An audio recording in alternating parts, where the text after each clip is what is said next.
A very good evening to all my listeners. Today's YouTube short shall be very important high yielding table from the Williams Obstetrics textbook. This table is not only important for the practical point of view but also very important theoretical question as well as an important MCQ. The first table is the FIGO staging for GTN. Now this has been repeatedly asked even in the NEET PG as well as in the INI CET. So extremely important. We have 4 stages of GTN.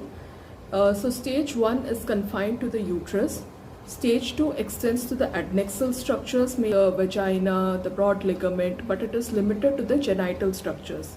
Stage 3 extends to the lungs. Now this is the place where frequently questions have been asked on stage 3, where the metastasis is to the lungs. Stage 4 is to the distant metastasis. Next table is about the modified WHO Prognostic scoring. Now this is very important for all the residents because this is where the question has been asked in theory also, and this is important for our management of the patient also. Now depending on the prognostic scoring, we will categorize them into low risk or high risk, and depending on that the further treatment will be decided, whether it is a single agent or multi-agent chemotherapeutic drug we have to give. So the parameters are, first is the age in years, whether it is less than 40 or more than 40. Next is the antecedent pregnancy, whether it was a molar pregnancy, abortion or a term pregnancy. Interval after the index pregnancy is also very important, whether it was less than 4 months, 4 to 6 months, 7 to 12 months or more than 12 months. Then pre-treatment serum beta-HCG is very important, and that is why I have already mentioned in my previous videos where I was talking about the molar pregnancy.